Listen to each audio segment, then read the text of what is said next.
మీ మోకాల నొప్పులకు ఎటువంటి సర్జరీ లేకుండా ఎపియాన్ పెయిన్ క్లినిక్ అందిస్తున్న అత్యాధునిక చికిత్స.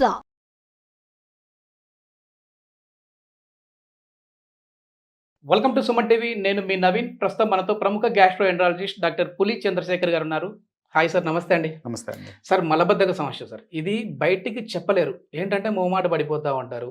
సో అసలు మనము రోజుకి ఎన్నిసార్లు మూత్ర విసర్జన చేయాలి, మల విసర్జన చేయాలి? అదేవిధంగా ఒకసారి ఒక 4 రోజులు 5 రోజులు దీన్ని ఆపుకుంటే ఏమైనా ప్రాబ్లం వస్తుందా? కొద్దిమంది ఇది రావడం కోసము చాలా ఓరల్గా అంటే కొన్ని సిగరెట్లు తాగుతూ ఉంటారు, పాన్ పరాకి వేసుకుంటూ ఉంటారు, ఇట్లాంటివన్నీ ఉంటాయి.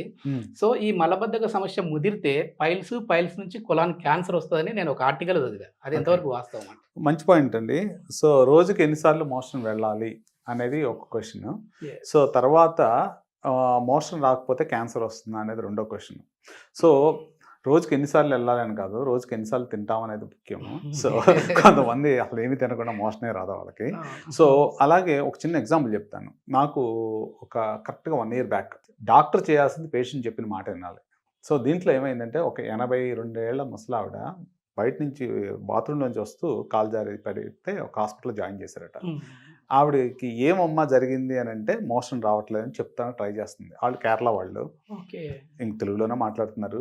సో వాళ్ళు ఏం చేశారు, రావట్లేదు అని చెప్తే అది కాకుండా ఈ యూరిన్ ఇన్ఫెక్షన్ ఉందని అది ఉందని 6 వారాలు మోషన్కి వెళ్ళట్లేదు. ప్రతిరోజు వచ్చినప్పుడల్లా నేను మోషన్ రావట్లేదు అని ఉంటుంది. మోషన్ రావట్లేదు. సో మోషన్ రాకపోవడం వల్ల వాళ్ళకి యూరినరీ ఇన్ఫెక్షన్స్ కూడా వస్తూ ఉంటాయి. సో మనకి జనరల్గా ఒక మోషన్ ఎలా వస్తుంది అని చూసుకుంటే, తీసుకున్న ఆహారం అంతా డైజెస్ట్ అయిపోయిన తర్వాత ఈ చివరి భాగంలో మనకి మోషన్ ఇక్కడి నుంచి పెద్ద పేగులో నుంచి స్టార్ట్ అయ్యి కింద వరకు వస్తుంది.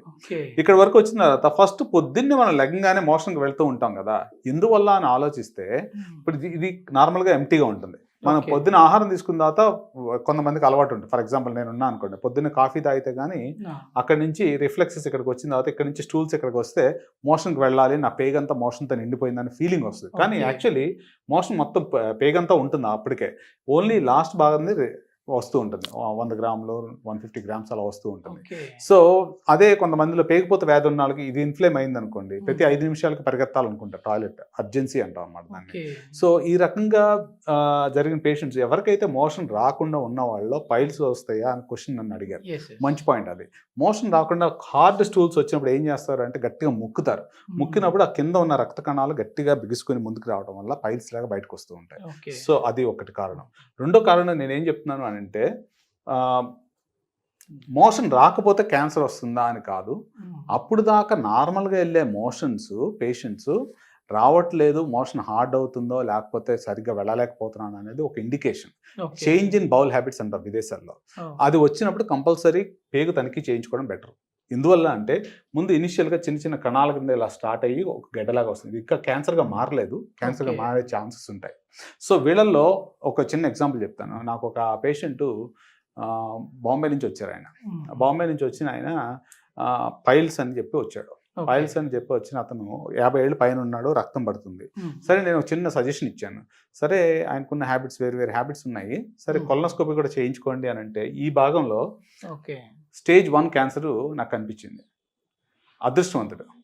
సో విదేశాల్లో క్యాన్సరు, కొలాన్ క్యాన్సర్స్ అధికంగా ఉంటాయి అని అనుకుంటున్నాం, కానీ ఇండియాలో కూడా చాలా ఎక్కువ ఉన్నాయి. నేను 20-30 ఏళ్ళ వయసు ఉన్న వాళ్ళల్లో కూడా నేను క్యాన్సర్ కనుక్కోవడం జరిగింది ఇక్కడ. సో వాళ్ళు ఎర్లీగా చూస్తే మనం దానికి పేక్ కట్ చేయకుండా దానికి మనం రిమూవ్ చేసుకోవచ్చు. ఏ స్టేజ్లో మనం ట్రీట్ చేయొచ్చు సార్ దాన్ని? అన్ని స్టేజ్లో ట్రీట్ చేయొచ్చు. కానీ ప్రాబ్లం ఏంటంటే మనం విదేశాల్లో ఎటువంటి పేషెంట్స్కి కొలనోస్కోపీ అవసరము అనేది క్వశ్చన్ నేను ఆన్సర్ చేయదలుచుకున్నాను. ఏంటంటే 50 ఏళ్ళు పైన దాటిన వాళ్ళందరికీ స్టూల్ ఎగ్జామినేషన్ చేస్తాం. సో నాకు మొన్న ఒక పేషెంట్ ఒక ఆయన వచ్చారు, నాకు పాత పేషెంట్, వాళ్ళ మదర్కి విదేశాల్లో కోలాన్ క్యాన్సర్ ఉందో లేదో అని చెప్పి స్టూల్ శాంపుల్ టెస్ట్ ఇస్తారు బ్లడ్ కనుక్కోవడానికి. అది చేయగానే పాజిటివ్ వచ్చిందంట. పాజిటివ్ రాగానే భయపడిపోయి నాకు క్యాన్సర్ ఉంది, ఇమీడియట్గా నేను డాక్టర్ని చూడాలి అనే దానికి వస్తే నేను అక్కడ చేయించుకోనని చెప్పి అక్కడి నుంచి ఇక్కడికి వచ్చి నాతో చేయించుకున్నారు. ఆవిడకి ఈ భాగంలో ఇలా కణితిలాగా ఉన్నది, మొత్తం తీసేయడం జరిగింది. అంటే పేగు తీయకుండా ఓన్లీ దాని వరకు తీయొచ్చు. So she was lucky. So విదేశాల్లో మనకి క్యాన్సర్ వస్తుందా లేదా అని చెక్ చేయడానికి స్టూల్ శాంపుల్స్ చేస్తాం. 50 ఏళ్ళు దాటిన వాళ్ళకి కొలనోస్కోపీ ఒకసారి చేస్తే మళ్ళీ 5 ఏళ్ళ తర్వాత మళ్ళీ చేయించుకుంటారు అక్కడ. లేకపోతే రక్తం మలంలోంచి రక్తం పడిన వాళ్ళకి, లేకపోతే అప్పుడు దాకా రోజు ఒకసారి వెళ్ళిన వాళ్ళు రోజుకు 10 సార్లు వెళ్తుంటే వాళ్ళు కూడా చేయించుకుంటూ ఉంటారు. లేకపోతే బరువు తగ్గిన వాళ్ళు కూడా చేయించుకుంటూ ఉంటారు. So Okay. దీన్ని కోలాన్ క్యాన్సర్ స్క్రీనింగ్ అంటారు. నేను ఎవ్రీ ఇయర్ ఒకసారి మార్చిలో, ఇది కోలాన్ క్యాన్సర్ అవేర్నెస్ అని ఉంటుంది, మార్చిలో నేను వాళ్ళకి ఫ్రీ కొలనోస్కోపీ చేయడం అలాంటివి జరుగుతూ ఉంటుంది. Okay. కొంతమంది సబ్స్క్రైబ్ అవుతారు, ఆ టైంలో వచ్చి చేయించుకుంటూ ఉంటారు. This something I want give it to our country. Actually నేను విదేశాల నుంచి వచ్చిన బౌల్ క్యాన్సర్ స్క్రీనింగ్ అని యూకేలో చేస్తూ ఉంటాం. వాళ్ళు కూడా ఇక్కడ ప్రవేశపెట్టాలని అనుకున్నారు. ఏంటంటే ప్రతి ఒక్కరికి దే డిజర్వ్ పెద్ద పేగు ఉండాలి. Yes, yes. లేదనుకుంటే బ్యాగ్ బయట వేసుకుని టాయిలెట్ బయట ఉంటే చాలా కష్టంగా ఉంటుంది అనమాట. Yes. సో ఎవరికైతే ఈ ప్రాబ్లమ్స్ ఉన్నాయో, ఎవరికైతే ఎక్కువ మోషన్ వెళ్ళటమో, తక్కువగా వెళ్ళటమో, రక్తం పట్టడమో, లేకపోతే బరువు తగ్గడమో, లేకపోతే 50 ఏళ్ళు దాటిన తర్వాత ప్రతి ఒక్కరు కోలాన్ క్యాన్సర్ స్క్రీనింగ్ అంటాం, ఇవి చేయించుకోండి. సో దానివల్ల మనకి క్యాన్సర్స్ అవాయిడ్ చేసుకోవడానికి ఎర్లీగా ఉంటే ఒకసారి తీసేసాం అనుకోండి, వాళ్ళలో ఇంక మళ్ళీ క్యాన్సర్ రాదు 5 ఏళ్ళ వరకు. ఎస్, మొత్తానికి నిర్లక్ష్యం అయితే చేయకూడదు. అంటే ఒకవేళ సరిగా మరీ ఎక్కువ మోషన్ అయిన ప్రాబ్లమే, అట్లా అని చెప్పేసి అవ్వకున్న ప్రాబ్లమే. అది ఏజ్ బట్టి ఫ్యామిలీ హిస్టరీ కూడా చాలా ఇంపార్టెంట్. మర్చిపోయాను నేను. కొంతమందికి నాకు మొన్న ఎవరికి వచ్చేసాను 18 ఏళ్ళ బాబుకి, వాళ్ళ ఫ్యామిలీ మొత్తానికి క్యాన్సర్ ఉండే. సో ఇంకో ఒక అతను బెంగళూరు నుంచి వచ్చాడు. అతని వయసు 32 ఉంటుంది. మొత్తం నోటి దగ్గర కాడ నుంచి మలం వరకు క్యాన్సర్.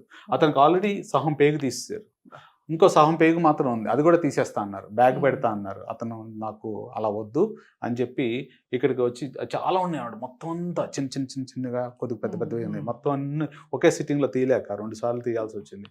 అలా కొంతమంది ఫ్యామిలీ హిస్టరీ ఉంటుంది. ఆ ఫ్యామిలీ హిస్టరీ ఆఫ్ క్యాన్సర్స్ ఉన్న వాళ్ళు కూడా స్క్రీనింగ్ చేయించుకుని ఎండోస్కోపీ ద్వారా మొత్తం ఈ క్యాన్సర్ కంటిని మొత్తం తీసుకోవచ్చు.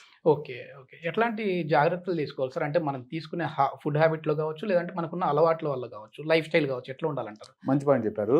సో ఈ కోలాన్ క్యాన్సర్ ఎవరెవరిలో వస్తుంది అనే క్వశ్చన్ ఆయన తర్వాత లైఫ్ స్టైల్ మోడిఫికేషన్స్ అంటే ఎలా ఉండాలి.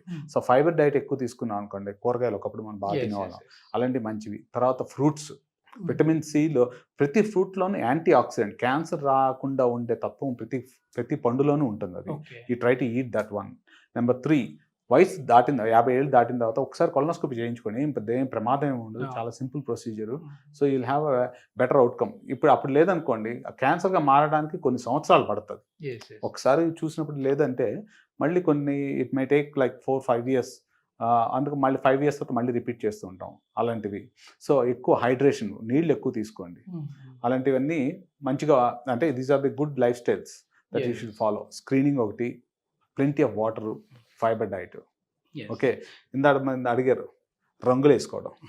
ఆ రంగులు ఆపేయండి. రంగులు వేసుకుంటే కంపల్సరీ ఇక్కడి నుంచి రంగు పడుతుంది, దాన్నే క్యాన్సర్ అంటారు. ఓకే, చాలా మంచి ఇన్ఫర్మేషన్ సార్. ప్రతి ఒక్కరికి ఉపయోగపడే వీడియో. సో ఇది అందరికీ రీచ్ అయ్యేలా షేర్ చేయండి. Thank you sir. Thank you very much.